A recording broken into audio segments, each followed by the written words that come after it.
시작. 믿음으로 에녹은 죽음을 보지 않고 옮겨졌으니 하나님이 그를 옮기심으로 다시 보이지 아니하였느니라. 그는 옮겨지기 전에 하나님을 기쁘시게 하는 자라는 증거를 받았느니라. 믿음이 없이는 하나님을 기쁘시게 하지 못하나니 하나님께 나아가는 자는 반드시 그가 계신 것과 또한 그가 자기를 찾는 자들에게 상 주는 이심을 믿어야 할지니라.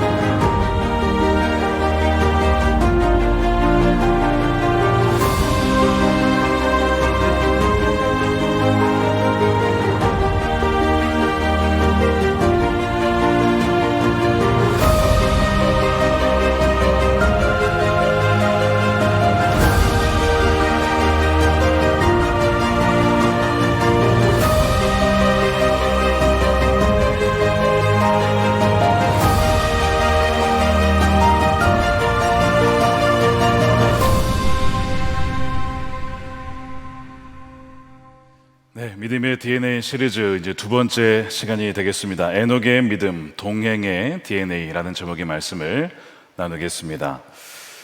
여러분 지난번에 말씀 기억나십니까? 우리 아벨에 대한 이야기를 좀 나누었습니다. 그 아벨은 그야말로 믿음으로 살아간 첫 번째 사람이었죠. 에덴 동산에서 쫓겨난 이후에 더 이상 하나님과 동행하며 거닐 수 없었던 그런 상황 속에서 정말 보이지 아니하는 하나님을 믿음의 눈으로 보고 귀로 듣고 살아야 했던 첫 번째 사람이 바로 아벨이었습니다. 그래서 우리의 믿음의 여정이 바로 예배에서 하나님과의 만남에서 시작된다는 것을 보여주었죠. 예배를 드릴 때 이 아벨은 바로 피의 제사, 어린 양의 피를 의지하는 믿음으로 드리는 이 예배의 DNA를 가진 첫 번째 사람이었습니다. 자, 그런데 여러분, 예배라고 하는 것은 시작입니다. 예배라고 하는 것은 하나님과의 관계의 시작이고, 또한 그 예배라고 하는 것은 단지 그냥 예배에서 그치지 않고 우리의 삶에서 계속해서 이어져야 한다는 것이죠. 그래서 오늘 두 번째 우리가 보게 될 증인인 바로 에녹을 통해서 바로 믿음의 삶이 지속되어야 된다라고 하는 것, 그리고 동행의 DNA가 무엇인지를 이 에녹을 통해 살펴보고자 합니다. 그 전에 이 시리즈 전체를 관통하는 단어 DNA를 다시 한번 좀 복습하고자 합니다. 기억나십니까? D가 뭐였죠? depend입니다. 바로 의지하다 였고, N은 뭐죠? N은 near, 가까이 다가가는 것입니다. 주님께 가까이 나아가는 것이고, 그 다음에 A는 무엇입니까? act, 바로 행동하는 것입니다. 그러니까 믿음은 의지하는 것이고, 믿음은 하나님께 가까이 나아가는 것이고, 믿음은 행동하는 것입니다. 그리고 오늘 주제는 믿음은 동행하는 것입니다. 그것을 우리 에녹을 통해서 이 DNA 원리가 어떻게 그의 삶 속에 작동했는지를 함께 살펴보도록 하겠습니다. 본문의 이 배경이 되는 것, 물론 히브리서 우리가 읽었지만 창세기 5장이 되겠습니다. 그러면 5장에 보게 되면 아담의 계보, 즉 족보가 등장하죠. 족보에 보게 되면 많은 사람들이 나오는데, 이 족보는 희망의 기록이기보다는 좀 절망스럽고 약간은 좀 안타까운 기록이라고 할 수 있습니다. 1절부터 31절까지 마치 읽어보면 무슨 공동묘지의 비석을 읽는 느낌이 듭니다. 왜냐하면 그가 살고 죽었더라, 살고 죽었더라, 이런 내용들이거든요. 보십시오. 창세기 5장 5절입니다. 그는 930세를 살고 죽었더라.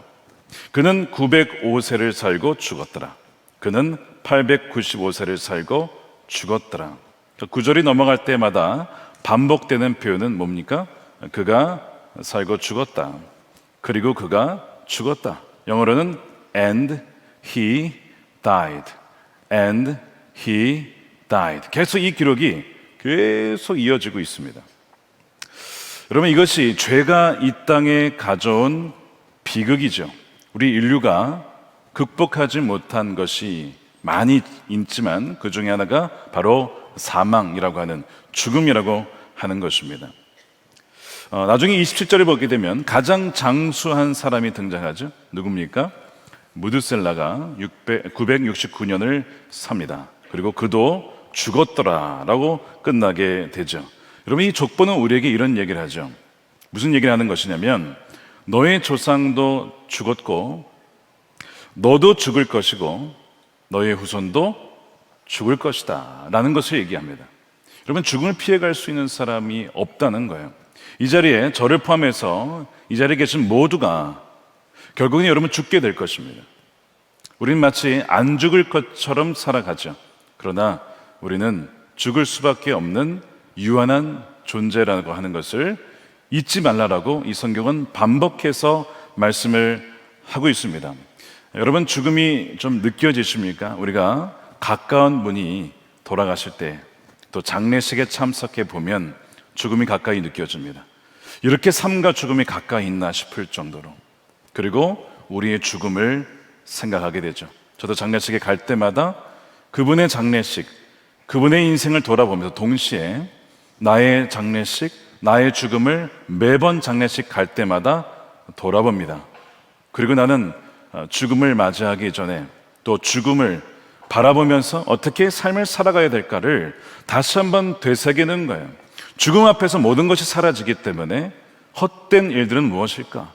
내가 허비하며 살아가는 시간과 에너지와 또한 그 물질 쓰는 것은 무엇일까를 그 죽음 앞에서 보게 되는 거예요. 그래서 이 죽음 앞에 인간의 모든 성취는 다 무너지게 된다는 것이죠. 자, 창세기 3장에서 아담과 하와가 이제 에덴에서 쫓겨난 다음에 물론 그 당시에는 원래는 동산에서 하나님과 함께 거니며 소리를 들었다가 쫓겨나게 되어지죠. 기쁨으로 나간 것이 아니라 쫓겨났기 때문에 나중에 하나님의 음성을 들었을 때, 자, 하나님과 분리되었을 때 더 이상 하나님과의 그 교제의 기쁨은 없고 두려움만이 있었습니다. 자, 하나님이 부르셨을 때 아담아 내가 어디에 있느냐? 두려워서 하나님 앞에 나가지 못했다는 거예요. 이것이 바로 죄가 가져온 비극이라고 하는 거예요. 하나님과의 친밀한 동행을 잃어버린 것이죠. 그리고 그 동행을 잃어버린 삶의 결론이 뭐였다? 바로 죽음이었다라고 하는 것이 이 창세기 5장의 이야기입니다. 자, 그런데 여러분, 이 이야기가 단지 고대의 이야기가 아니라 오늘날 우리의 이야기라고 하는 거예요. 오늘날 화두가 무엇입니까? 100세 시대입니다. 많은 사람들이 오래 살기 위하여 어떻게 하면 오래 살 수 있을까? 운동도 합니다. 좋은 음식도 먹습니다. 그렇죠? 보조제도 드실 겁니다. 그렇게 해서 내가 정말 건강하게 오래 살고 싶다라고 대부분 원하실 겁니다. 여러분, 원치 않는 분들이 얼마나 있겠어요? 여러분, 나는 일찍 죽고 싶다라는 분 계십니까? 물론 마음이 아프신 분들은 그러실 수 있겠지만 대부분 장수하기 위해서 정말 많은 노력을 한다는 것입니다. 물론 우리가 여러분 오래 살고 건강하게 사는 것 중요할 수 있습니다. 그리고 성경에서는 장수가 하나님이 주시는 은혜의 한 가지라고 말씀을 해요. 하나님의 말씀을 경외하고 또 부모를 공경한 자에게 주시는 은혜 중에 하나가 장수의 복이라고 말씀을 하죠. 또한 우리가 하나님이 거룩하신 그 성전, 우리 몸이 성전이기 때문에 우리 몸을 잘 관리하는 것이 바로 청지기적인 정신을 가지고 너무나 중요한 문제라고 하는 것입니다. 주님의 은혜로 여러분 강건하게 살아가시기를 축복합니다. 근데 여러분, 성경은 의외로 장수하는 것에 큰 관심을 두진 않습니다. 오늘 본문에 비록 900년, 800년 점점 그 연수가 줄어들긴 하지만 오래 사는 많은 기록들이 있지만 성경이 말하는 것이 이렇게 오래 살았다, 그러니까 너희들도 오래 살아라, 그걸 말하고자 하는 것이 여러분 아니라고 하는 거예요. 장수했다라는 것을 지금 드러내고자 하는 것이 아니라 이 5장의 말씀을 가만히 읽다 보면 뭘 말하고 있는 것이냐, 969세까지 살았던 무드셀라조차도 아무리 오래 살았어도 결국 창세기 이 5장의 족보처럼 하나님과의 동행이 없이 살다가 죽을 수 있는 것, 여러분 이것이 비극이라고 하는 것을 이 창세기 5장은 말씀해주고 있는 거예요. 뭐라고요? 하나님과의 동행이 없이 그냥 살다가 죽는 삶, 이것이 비극이다라고 하는 것을 보여주고 있어요. 자, 살다가 죽었습니다. 계속 얘기를 하다가 한 사람만은 하나님과 동행하다가 죽음을 보지 않고 옮겨졌다는 표현 속에서 드러내는 것은 바로 누군가는 그렇게 동행하며 살지만 대부분의 사람들은 동행이 없이 살다가 그냥 죽더라 라고 하는 것을 말씀하고 있는 거죠. 여러분 톨스토이 잘 아실 겁니다. 정말 위대한 작품을 많이 썼어요. 전쟁과 평화를 비롯해서 불후의 명작을 남겼죠. 그의 명성이 높여졌습니다. 많은 사람들이 그를 칭송했습니다. 부와 명예를 준 것처럼 보였죠. 그가 50사가 되었을 때, 여러분 혹시 50세 근방에 계신 분 계십니까? 깊은 영적 위기에 봉착합니다. 그가 죽음에 대한 공포에 그리고 깊은 절망감에 휩싸여요. 아니 부도 있어요, 명예도 있어요, 위대한 작품도 남겼어요. 근데 뭐가 아쉬울까? 근데 이 죽음의 공포를 이길 수가 없더라는 거예요.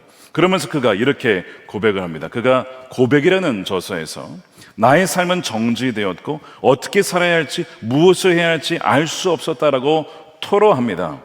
이상하죠? 많은 활동이 있었습니다. 가족도 있었습니다. 명성으로 가득했는데 그의 삶의 의미는 텅 비어 있었다는 거예요. 하나님이 없이 텅 빈 삶을 살았다고 하는 것이죠. 그가 그런 표현을 자신의 작품 속에 남겨두었는데 그것이 어떤 작품이냐면 바로 이반 일리체의 죽음이라는 작품입니다.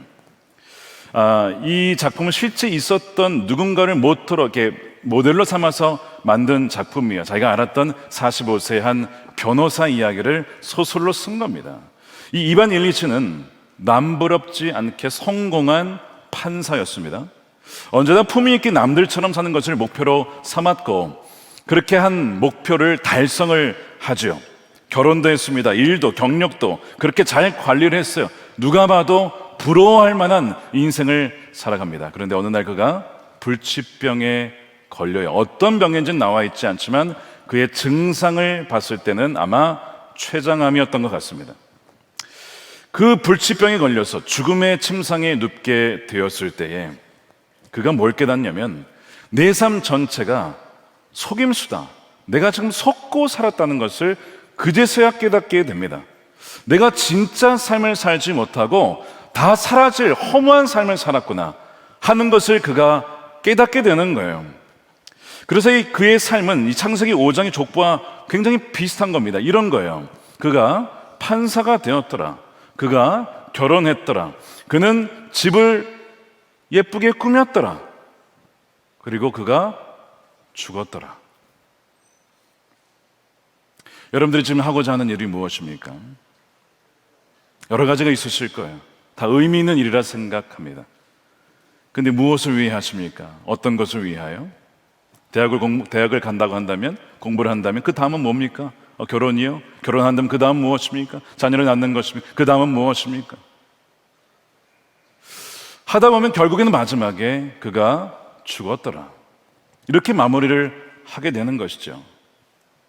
하나님과의 동행이 빠진 삶, 그 마지막에 남는 것은 끔찍한 허무라고 하는 것을 이 톨스토이가 깨닫고 그 작품 속에 이것을 남겨둔 것입니다. 그래서 이반 일리체 입을 통해서 하나님 없는 삶이 얼마나 허망하고 비참한지를 많은 사람들에게 뭐하고 있는 겁니까? 고발하고 있는 것입니다.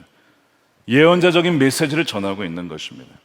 자, 다시 한번 창세기 5장의 메시지는 이렇게 오래 살았다고 우리는 지금 못 살고 있다, 그 얘기가 아니고 아무리 오래 살아도 하나님 없이, 동행 없이 살아가는 삶이 얼마나 비참할 수 있는지, 결국은 그 마지막에 죽음으로 끝난다는 것을 보여주는데, 진짜 비극은 동행이 없는 삶이 비극이라고 하는 겁니다. 자, 성경을 잘 아시는 분들은 이런 질문을 하실 거예요. 이 족보의 그 전에 4장을 보게 되면 이 셋의 후손이 어떤 자들인지가 나옵니다. 굉장히 놀라운 장면이 나오는데 어느 순간 비로소 여호와의 이름을 불렀다라는 표현이 나와요. 그것이 창세기 4장 26절입니다. 셋도 아들을 낳고 그의 이름을 에노스라 하였으며 그때 사람들이 비로소 여호와의 이름을 불렀더라. 이게 굉장히 긍정적인 표현이죠. 에덴 동산에서 쫓겨나서 마음대로 살아가던 이 가인의 후손들이 있은가 반면에 셋의 후손들은 구별되어서 하나님을 이름을 부르고 예배하는, 누구처럼요? 아벨처럼 공적인 예배를 드렸다는 얘기예요. 함께 모여서 예배를 했다는 것입니다. 하나님을 불렀다는 뜻입니다. 그러니까 하나님에 대해서 아는 이들이 있었다는 거예요. 그 족보에 나오는 이름들이 바로 그런 사람들이었어요. 자, 그런데 그들의 삶의 유역이 여전히 뭐였더라? 그리고 그가 죽었더라로 끝난다는 것입니다. 이게 무슨 말을 의미하는 것이냐? 여호와의 이름을 부르는 예배를 드린 자라 할지라도 그것과 하나님과 동행하는 삶은 별개일 수 있다. 그것을 보여주는 것입니다. 하나님의 이름을 예배하고 또 하나님 예배하는 장소에 와서 방문하고 그렇게 예배할 수는 있지만 꼭 그것이 하나님과의 동행이라고 반드시 열게 되는 것은 아니라고 하는 것이죠. 반드시 그것이 동행이라고 성경은 보지 않는다는 것입니다. 그러니까 비극은 무엇이냐면 교회를 다니지 않는 것이 비극이 아니라 교회를 다니긴 하지만 그리고 여호와의 이름을 부르긴 하지만 그런데 여전히 일상으로 돌아가면 하나님이 없이 홀로 살아가는 거기에 비극이 있는 것입니다. 하나님에 대해 아는 것은 있지만 하나님과 친밀한 교제는 없고 묻는 것이 없고 응답을 듣지 못하고 그저 내가 하고 싶은 대로 일상을 살다가 다시 주일이 돌아오면 방문을 하는 거예요. 마치 이벤트성 방문은 하지만 다시 집으로 돌아갈 때에는 그냥 내 마음대로 살아가는 것. 자, 이것이 창세기 5장이 말하고 있는 것, 바로 우리에게도 말하고 있는 부분입니다. 그래서 예배 이후가 중요한 것이죠. 예배 이전도 중요하고요. 우리가 교회에 오는 그 모든 순간이 예배의 준비고 예배를 드릴 때뿐만 아니라 예배 이후의 삶이 진짜 내가 예배를 드렸는가, 내가 삶으로 그 예배를 드리고 있는가를 봐야 그 예배가 정말이었고 내가 일상에서도 주님과 동행하는지가 내 삶에서 드러나게 되는 거예요. 그렇지 못한다면 우리가 죽었을 때에도 사람들은 뭐라고 평가할지 모르겠습니다.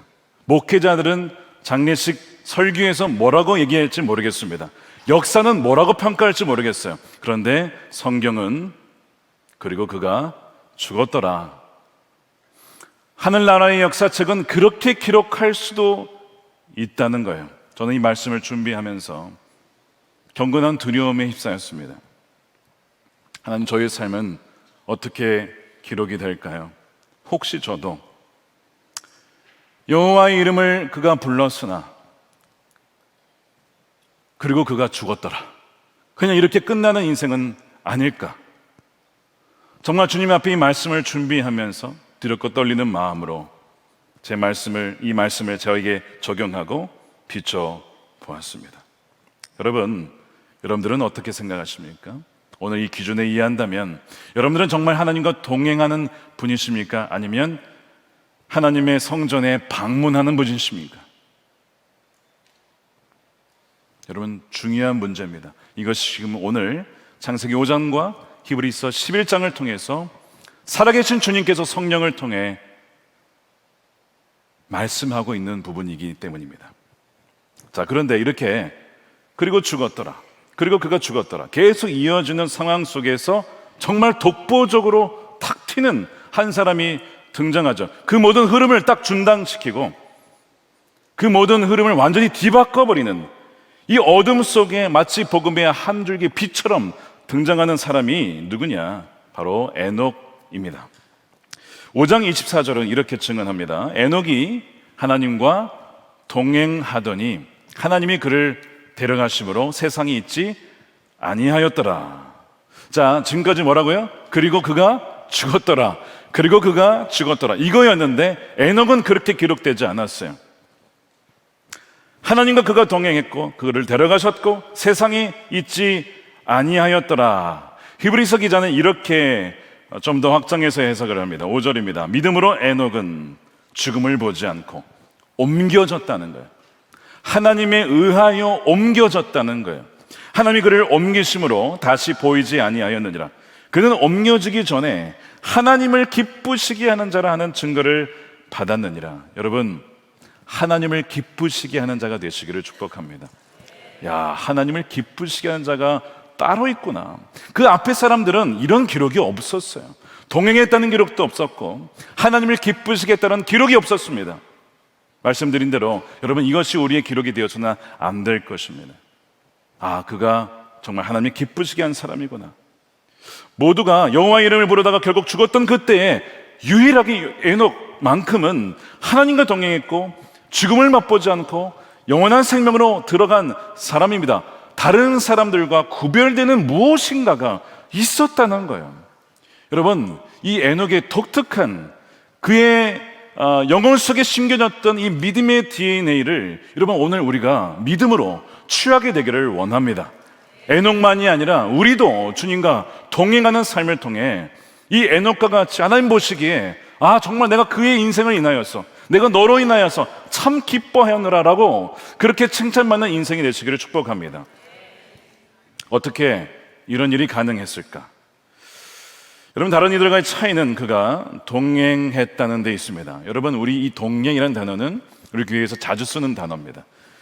대표 기도하시는 장로님들의 표현 속에서도, 우리 교회 표에서도 동행이란 표현이 자주 나오고, 지난 오랜 시간 동안 계속 강단에서 선포되었던 단어가 이 동행이죠. 그런데 너무 자주 듣다 보니까 어쩌면 그 동행의 진짜 의미를 우리가 잊어버릴 수도 있어요. 익숙해서 정말 그 중요한 포인트를 놓칠 수도 있습니다. 여러분, 동행한다는 것이 뭡니까? 뭐라고 답하시겠어요? 하나님과 동행한다는 것은 뭡니까? 자, 그러면 여러분들 대답하실 때 내 생각이 아니고 성경이 말하는 바를 가지고 얘기를 하셔야 정확한 답변이 됩니다. 동행의 의미는 무엇일까? 먼저 첫 번째, 동행은 하나님과의 뜻이 같아진 상태를 말합니다. 자, 이것을 지지하는 구절이 무엇이냐? 아모스서 3장 3절입니다. 함께 읽겠습니다. 시작. 두 사람이 뜻이 같지 않은데 어찌 동행하겠으며. 무슨 얘기입니까? 동행하려면 두 사람이 뜻이 같아야 된다. 자, 여러분들이 뜻하고 의지하고 하고자 하는 것과 하나님이 뜻하고 하고자 하는 계획과 일치합니까? 일치한다면 일치하는 줄 어떻게 아십니까? 하나님의 뜻이 무엇입니까? 많이 있어요. 항상 뭐예요? 기뻐하라. 쉬지 말고 기도하라. 범사에 감사하라. 내가 거룩하니 너희도 거룩하라. 뭐 이런 하나님의 뜻이 굉장히 많죠. 여러분, 그 뜻과 여러분들의 의지와 삶이 같으십니까? 아니면 머리로는 알겠지만 순종하기는 어려우십니까? 만약 후자라고 한다면 말은 우리가 동행한다 할지라도 실상은 동행이 아닌 것입니다. 왜요? 뜻이 같지 않기 때문에 그렇습니다. 뜻이 같지 않기 때문에. 뜻이 같지 않은데 어떻게 동행하냐고요. 여러분, 사업을 해도 동역자와 뜻이 같지 않으면요, 매 순간 싸울 겁니다.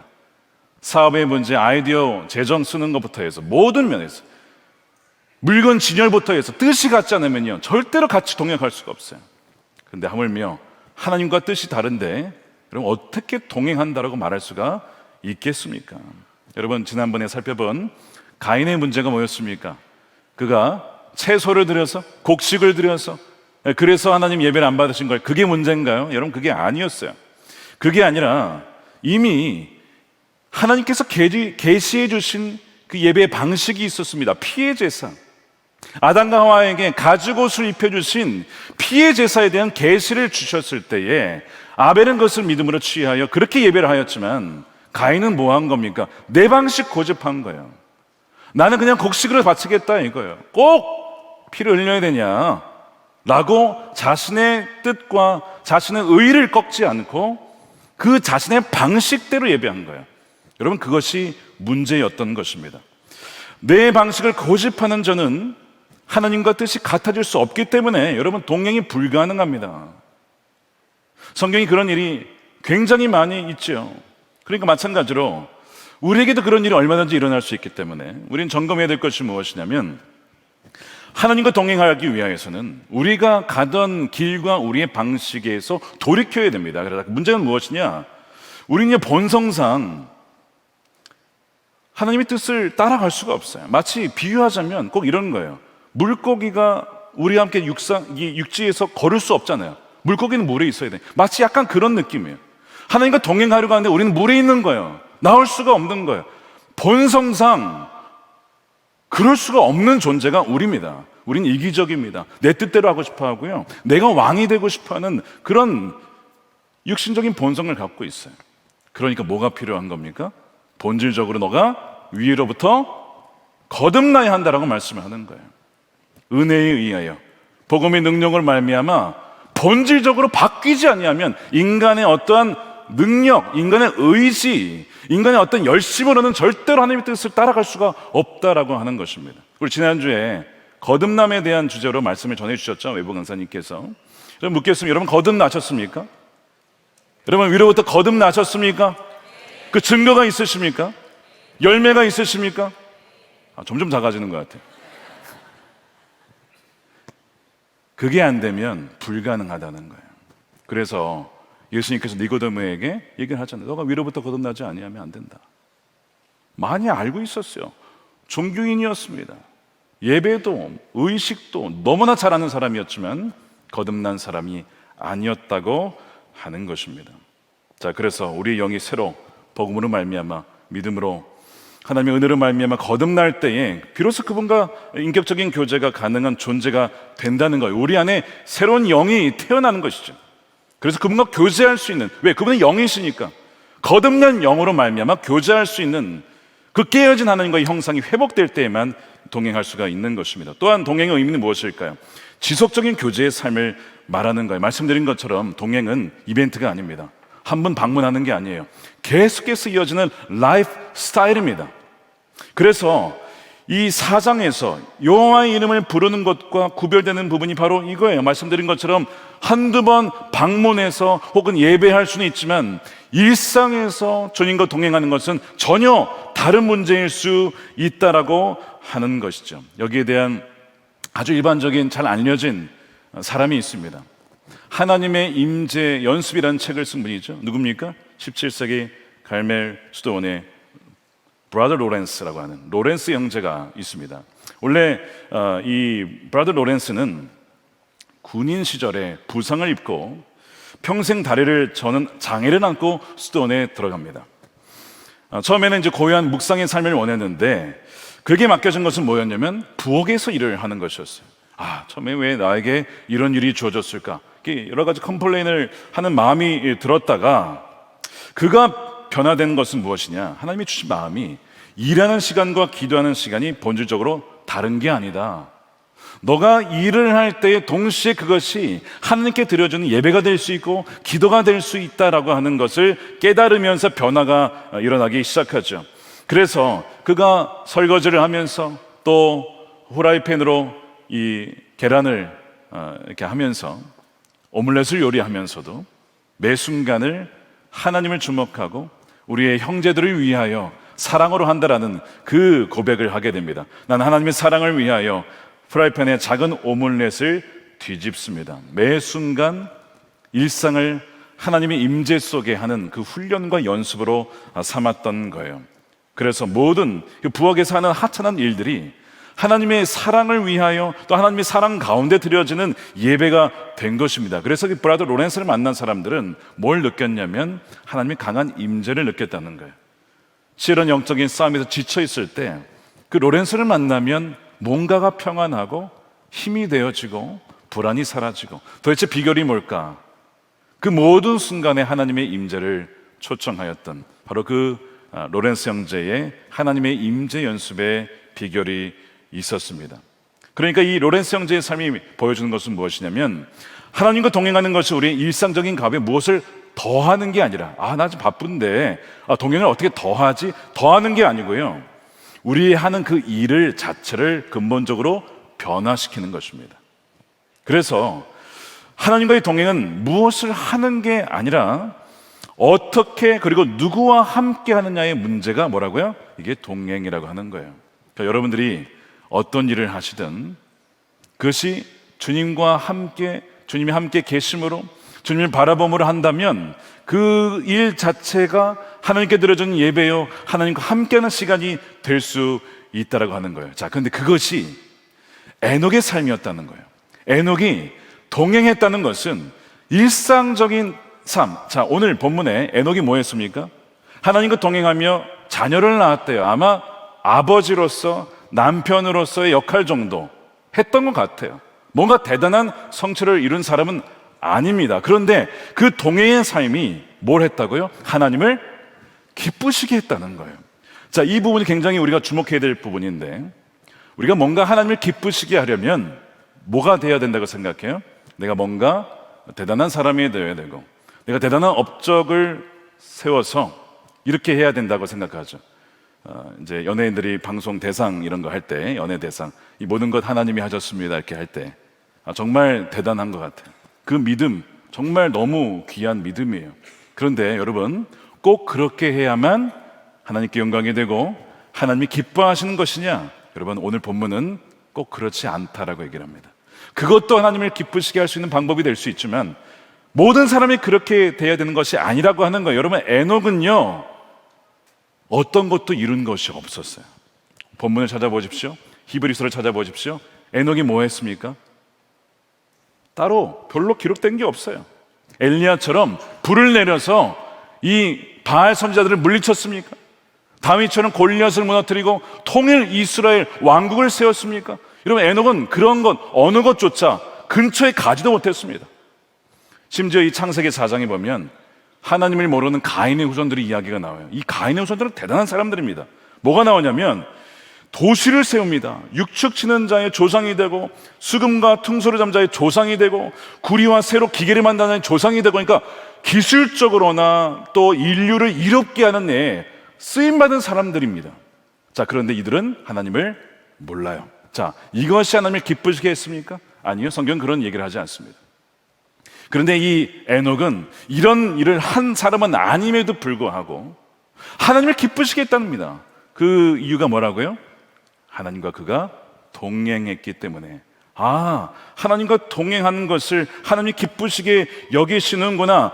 한 가정의 아버지로, 또한 한 아내의 남편으로서 그렇게 신실하게 정직하게 남을 속이지 않으면서 300년간을 긴 세월을 하나님과 함께 걸었던 것이죠. 자, 이 지점에서 분명히 짚고 넘어가게 될 것은 바로 우리의 이 세상의 가치관과 하나님의 기준은 너무나 다르다고 하는 거예요. 말씀드린 것처럼 우리가 생각하는 하나님을 기쁘시게 하는 방법 여러 가지가 생각하는 게 있을 거예요. 말씀드린 것처럼. 근데 그게 아니라 하나님을 기쁘시게 하는 것은 믿음이 없이는 불가능한데, 그 믿음이 가능케 한 것이 무엇이냐? 바로 일상의 동행이라고 하는 부분입니다. 이것이 하나님을 기쁘시게 한다는 것입니다. 그래서 업적 한 줄 남길 수 없는 평범한 삶을 살아도 매일의 일상의 삶에서 자녀를 기르면서 남편으로서 아내로서 그 평범한 일상에서 주님을 주목하고 믿음으로 드려지는 그 행동 하나하나가 하나님 보시기에는 그것을 기뻐할 수밖에 없는 삶이라고 하는 것입니다. 자, 그래서 이 하나님과의 동행을 가능케 하는 것이 뭐라고요? 뿌리가 바로 믿음입니다. 자, 표도 아니에요. 한 줄로 정리하자면 이런 겁니다. 먼저 시작은 믿음입니다. 이 믿음이 뭘 가능케 하는 겁니까? 하나님과의 동행을 가능케 하는 것이고, 이 동행이 어떻게 하는 거예요? 하나님을 기쁘시게 만드는 거예요. 자, 그러니까 가장 그 시작은 뭐예요? 믿음이 그렇게 중요한 거예요. 그래서 믿음이 없이는 뭐 하지 못한다고요? 하나님을 기쁘시게 하지 못한다라고 하는 것이죠. 자, 그래서 이 하나님을 기쁘시게 하는 믿음이 그러면 무엇이냐는 것을 알아야 돼요. 이것이 오늘 본문의 6절에 나와 있는 겁니다. 자, 다시 한번 읽어보겠습니다. 제가 읽어보겠습니다. 잘 들어보십시오. 믿음이 없이는 하나님을 기쁘시게 하지 못하나니 하나님께 나아가는 자는 반드시 그가 계신 것과, 이게 첫 번째. 두 번째, 자기를 찾는 자들에게 상 주시는 이심을 믿어야 할지니라. 이게 두 번째입니다. 하나님을 기쁘시게 하는 믿음에 이 두 가지 요소가 있는데, 첫 번째가 뭐냐면 에녹은 그가 계신 것을 알았다는 거예요. 믿었다는 거예요. 그가 계신 것을 믿었다는 거예요. 자, 이게 굉장히 중요한 부분입니다. 오늘 핵심 중에 하나입니다.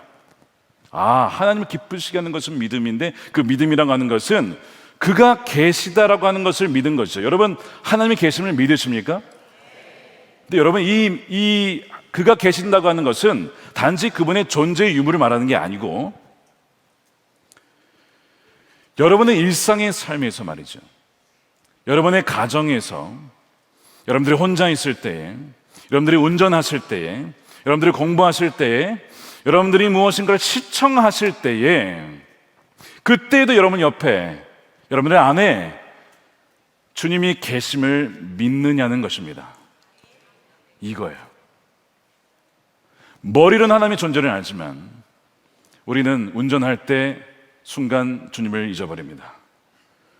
그럼 나의 옛 습관이 나오긴 하죠. 저 XX 이러면서 갑자기 누가 끼어들면 깜빡이 켜면 더 빨리 들어가고 뭐 이런 식으로 주님이 분명히 계심에도 불구하고 우리가 해서는 안 될 말을 여러분 하지 않으시려면 있습니다.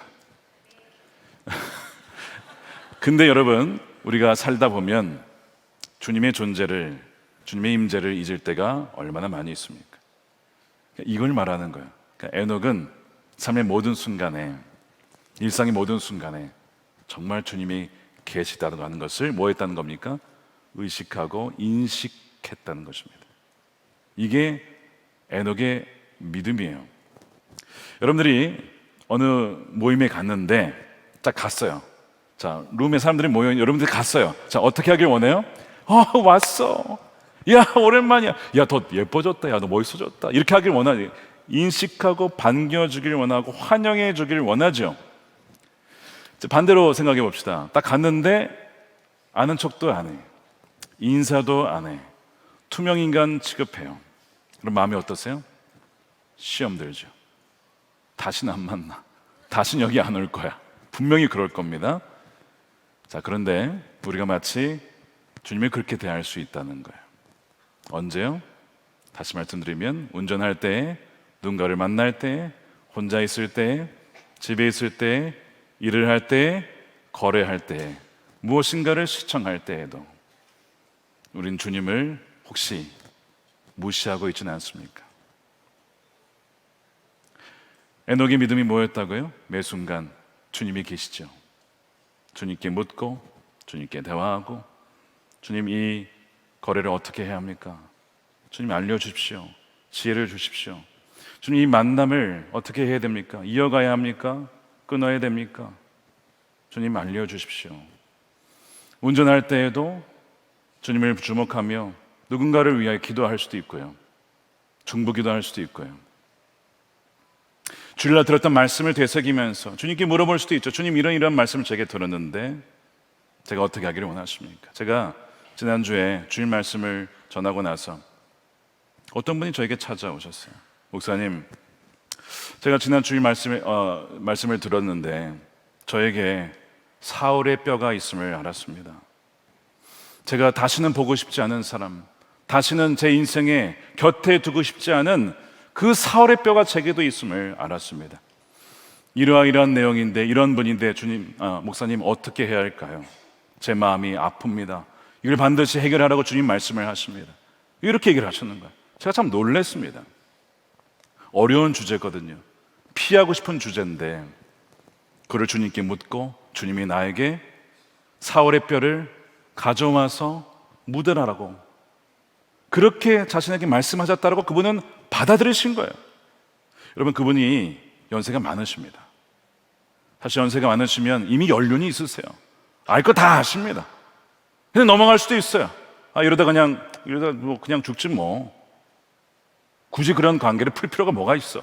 이럴 수도 있지만 그분은 그 말씀을 주의 음성으로 듣고 바로 이 예배의 순간을 하나님께서 나에게 말씀하신 순간으로 받아들였다는 거예요. 뭐가 있었던 겁니까? 믿음이 있었던 것이죠. 제가 그분을 마주하면서 참 감동이 되기도 하고, 제가 만일 하나님이라면 너무 기뻤을 것 같아요. 너가 그 메시지를 나의 음성으로 들었고 그냥 끝나지 않고 정말 순종의 발걸음으로 내드리는 그 모습이 너무 기쁘구나. 저 같아도 기쁠 것 같더라고. 제가 그 모습을 보면서 에녹이 무엇으로 하나님을 기쁘시겠을까? 바로 이것이었구나. 매 순간 사소해 보일 수 있고 다 넘어갈 수 있는, 남들은 그냥 다 넘어가는 부분인데 하나님, 이거 저에게 주신 말씀이죠. 주님, 저 들으라고 하신 말씀이죠. 주님, 저를 사랑하셔서 이 사울의 뼈를 해결하기를 원하시는 것이죠. 그렇게 반응하는 그 모습이 주님 보시기에는 얼마나 예뻐 보이고 하나님 보시기엔 너무나 기뻐하는 모습이었다는 것. 여러분, 이것이 누구의 믿음이었다고요? 에녹의 믿음이었던 것입니다. 그러니까 여러분, 단지 하나님이 계신다 안 계신다 이 정도가 아니고 내 삶의 영역 속에 과연 우리는 얼마나 하나님의 존재를 인식하고 그분을 받아들이고 그분께 나아가는지를 한번 점검해 보셔야 된다는 거예요. 또한 둘째, 에녹은 자기를 찾는 자들에게 상 주는 이심을 믿었다는 것입니다. 에녹은 자기를 간절히 찾는 자들에게는 상 주시는 그 하나님, 그 선하신 분을 믿었다는 것입니다. 자, 여러분, 찾았다는 거예요. 매 순간 찾았다는 거예요. 하나님, 제가 이런 미팅이 있는데 하나님 이 가운데 함께 계시죠. 하나님 함께 계시죠. 하나님을 계속 찾았다는 거예요. seeking했다는 거예요. 추구했다는 것입니다. 그것이 하나님을 기쁘시게 만들었고, 또한 그렇게 하는 자들에게 상을 주시는 분임을 그가 믿었다는 거예요. 아, 그렇게 찾고 나오는 자에게 그냥 돌려보내는 것이 아니라 reward, 상을 주신다는 것입니다. 여러분, 이 상은 뭘까요? 이 상은 뭘까요? 어떤 분들이 요즘에 유행하는 좀 위험스러운 얘기가 있어요. 너가 이러한 하게 되면은 하늘 보좌에 하나님과 가장 가까운 곳에 있을 것이다. 어느 누구보다 더 가까운 곳에 있을 것이다. 누구는 저 멀리 있을 것이다. 이런 얘기가 돌더군요. 여러분, 속지 마십시오. 그런 이야기 속지 마십시오. 상은 그런 게 아닙니다. 여러분, 상은 무엇이냐? 여기서 말하는 상은, 최고의 상은 무엇이냐? 그 어떤 부나 명예 이런 게 아니에요. 하나님 그분을 주신다는 것입니다. 하나님 자신의 임재를 주시겠다는 거예요. 여러분, 하나님이 우리의 상급입니다. 내가 너의 전부다. 내가 너의 모든 것이 될 거야. 하나님 자신을 주겠다는 거예요. 누구에게요? 그분을 간절히 찾는 이들에게. 여러분들에게 이런 은혜가 부어지게 되기를 축복합니다. 정말 예수님 한 분으로 충분한 삶, 내가 너의 상급이요 방패요, 내가 너의 산성이 되고 내가 너의 피할 바위가 되고 너의 피난처가 되어준다. 여러분, 그러면 된 거 아니겠습니까? 뭐가 더 필요해요? 다 있는데 주님 안에 모든 보화와 지혜와 모든 것이 담겨 있잖아요. 그분에게 찾고 지혜를 구하고 그분에게 나아간 자를 그분은 보호해 주시고 그분에게 지혜를 구한 자에게 지혜를 부어주시는 놀라운 분이시라고 하는 것이, 이것이 최고의 상입니다. 하나님은 자신을 주시겠다고 하는 거예요. 이것을 에녹은 믿었고 그리고 그 하나님을 얻은 거예요. 그래서 하나님과 함께 죽음을 보지 않고 에녹은 옮겨진 것입니다. 하나님을 얻은 거예요. 너무나 놀라운 상이죠. 자, 질문이 있습니다. 자, 그러면 에녹은 어떻게 이런 믿음을 가질 수 있었을까 하는 것입니다. 여러분, 믿음은 어디에서 옵니까? 들음에서 온다라고 로마서 10장 17절에 말씀하죠. 자, 함께 읽겠습니다. 시작. 그러므로 믿음은 들음에서 나며 들음은 그리스도의 말씀으로 말미암았느니라. 분명히 이 에녹의 믿음은 들음에서 온 거예요. 뭔가를 들었어. 지난번에 아벨의 믿음이 어디서 왔다고 했습니까? 말씀드린 것처럼 그 가죽옷을 입혀준 그 아버지와 어머니의 이야기를 듣고 그것을 듣고 믿음이 생긴 거라고 말씀을 드렸죠. 똑같습니다. 에녹의 믿음은 어디서 왔느냐? 들었다는 거예요. 그럼 뭘 들었을까요? 그가 65세에 아들 무두셀라를 갖게 되었을 때에 하나님으로부터 계시를 듣게 됩니다. 바로 거기에서 그의 인생이 완전 바뀐 거예요. 삶이 전환점이 생긴 것입니다. 창세기 5장 21절에 에녹은 65세에 무두셀라를 낳았고, 무두셀라를 낳은 후에 그 후부터 300년을 하나님과 동행하며 자녀들을 낳았다는 겁니다. 자, 이 얘기는 무슨 얘기냐면 65세까지는 동행을 했다 안 했다? 동행했다 안 했다? 동행 안 했습니다. 자, 여호와의 이름을 부르긴 하였으나 동행한 것은 아니었어요. 근데 65세에 그의 인생에 결정적인 어떤 사건이 벌어진 것이 있었는데 그것이 무두셀라를 낳은 사건이었습니다. 지금 도대체 자녀를 낳은 게 뭐가 대단한 사건이긴 하지만 그의 인생을 완전히 바꿀 만한 그런 일이었을까? 그런 일이었습니다. 무두셀라의 이름의 뜻 때문에 그렇습니다. 여러분, 무두셀라의 이름의 뜻이 무엇일까요? 이런 것이라고 학자들은 얘기를 합니다. 그가 죽으면 그것이 보내질 것이다 라는 뜻입니다. 자, 무드셀라가 죽으면 그것이 보내진대요. 그것이 임할 거래요. 그것이 뭘까요? 그것이 심판입니다. 다시 말해 무드셀라의 이름이 담긴 뜻은 심판이 있을 거야.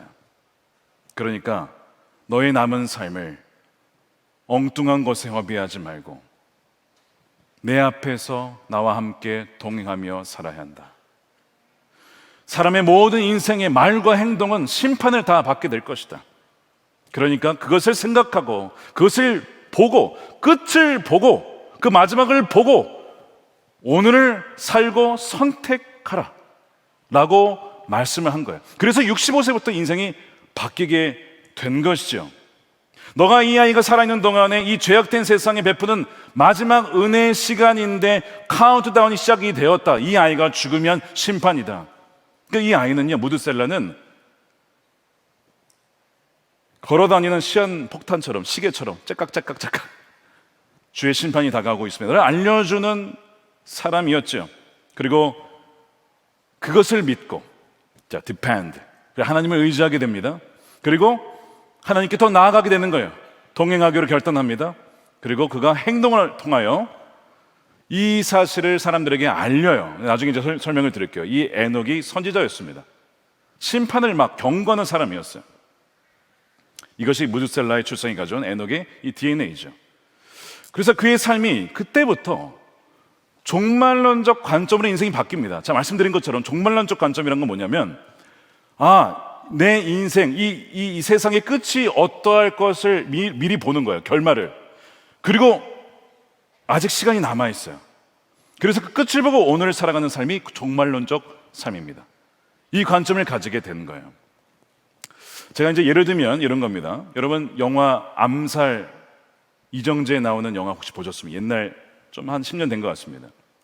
일제시대 얘기죠. 독립군의 이야기입니다. 많은 독립군들이 일제가 멸망하고 우리나라가 독립할 것을 믿고 많은 투쟁을 했습니다. 근데 반면에 그렇지 않은 사람들도 있었어요. 그래서 많은 변절자들이 있었습니다. 그 이야기를 다룬 영화예요. 마지막 장면이 참 저의 마음속에 잊혀지지 않죠. 독립운동가였어요, 시작은. 근데 중간에 변절을 합니다. 염석진, 이정재 배우가 역할을 했던 분인데 해방 후에 살아남아요. 변절을 하고 많은 독립가들을 죽였음에도 불구하고 법정에서 나옵니다. 근데 잡히죠, 독립군들에 의해서. 그러면서 왜 물어보는 거예요, 독립군들이. 왜 그때 배반했느냐? 그랬더니 하는 말이 명언입니다. 그때는 몰랐으니까, 해방될 줄 몰랐으니까. 그래서 배신을 했다는 것입니다. 그날이 오리라고는 믿음이 없었기 때문에 내 눈앞의 현실, 그래서 영원할 것만 같았던 일제의 권력을 붙잡은 거예요. 근데 그것이 무너졌어요. 여러분, 이 영화는 이렇게 끝납니다. 어떻게 끝날까요?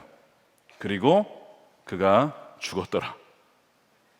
이렇게 끝나요. 그의 인생이 얼마나 허망하게 끝나는지. 여러분, 에녹이 봤던 것은 심판이었습니다. 그래서 그가 65세 이후로는 바뀐 삶을 살았어요. 우리도 마찬가지로 세상의 끝을 알고 있습니다. 그러면 요한계시록 읽어보셨습니까?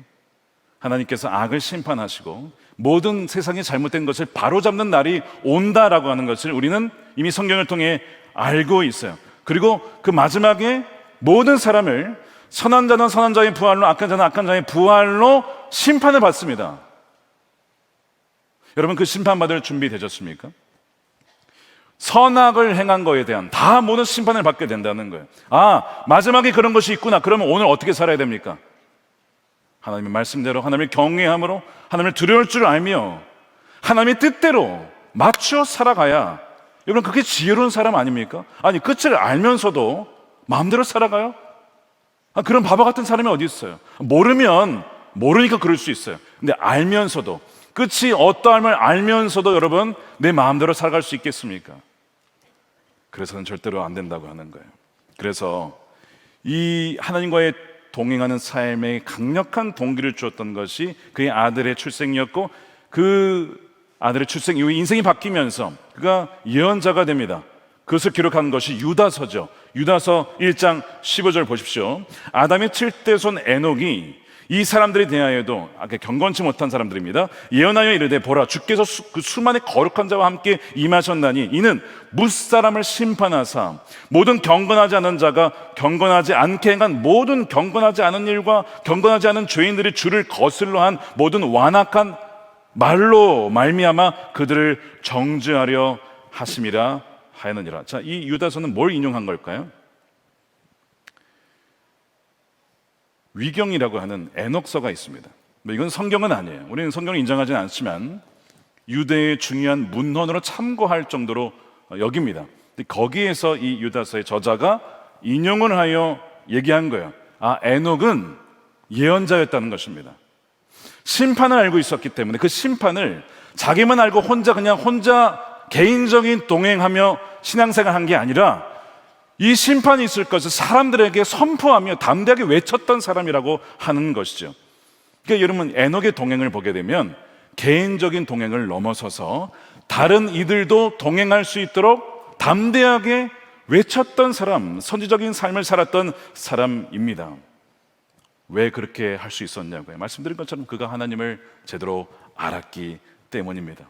하나님은 죄를 미워하시고 악을 미워하시며 결국에는 심판하시는 거룩한 분임을 알았기 때문에, 그러나 에녹은 그것을 알았기 때문에 도망가서 무서워하는 것이 아니라 오히려 하나님 앞에 나아가서 그분의 날개 아래 거하며 거룩한 떨림으로 주님과의 친밀한 동행하고자 나아갔던 사람이 바로 에녹이었습니다. 제가 피할 분은 주님밖에 없고 주님만은 내 인생의 전부이십니다. 이 악한 세상에서 저를 인도해 주십시오 라고 나아갔던 사람이 에녹이었다는 거예요. 이와 유사한 사람이 누구냐? 다윗이었습니다. 자, 다윗이 시편 139편 이렇게 고백합니다. 함께 읽어보겠습니다. 시작. 여호와여 주께서 나를 살펴보셨으므로 나를 아시나이다.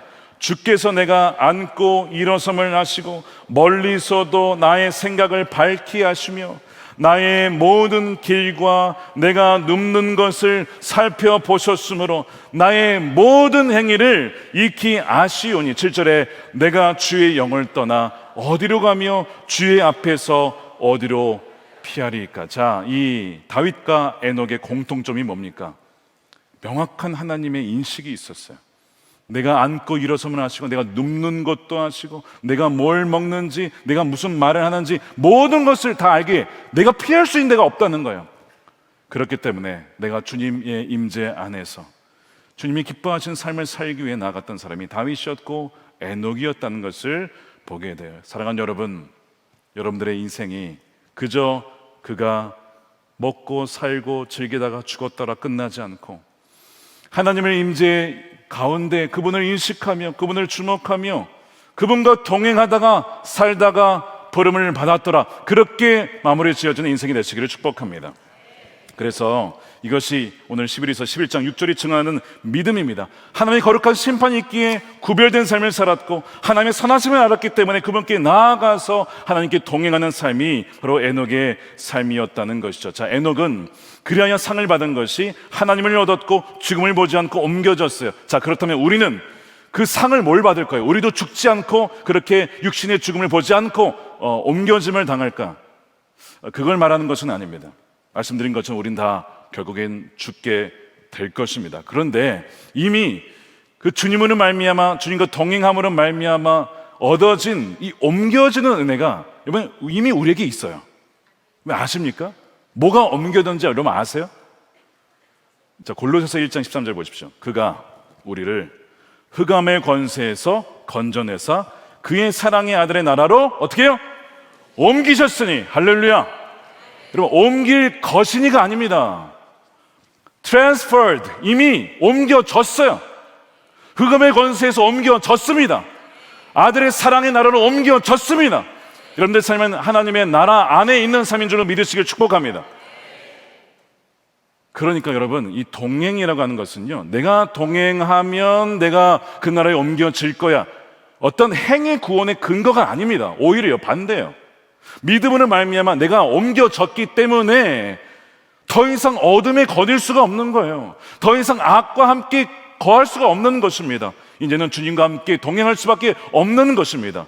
이것이 인과관계인 것이죠. 그리고 더 나아가서 결국에는 우리의 육신은 죽겠지만 그러나 뭐가 있습니까? 육체의 부활이 있습니다. 다시는 죽음이 없고 썩어지지 아니하는 육체의 부활이 있고, 그 첫 열매가 누구십니까? 예수 그리스도이십니다.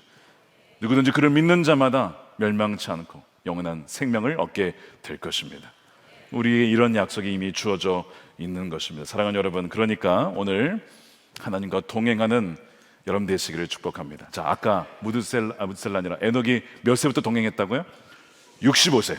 여러분, 남은 인생이 우리가 얼마나 될지 모르겠지만 주님과 함께 동행함으로 말미암아 그 남은 여정을 통해 아름다운 그 하나님 나라의 이야기에 여러분들이 하나님과 동행하여 살다가 하나님의 부름을 받았더라, 그렇게 기록되게 되기를 축복합니다.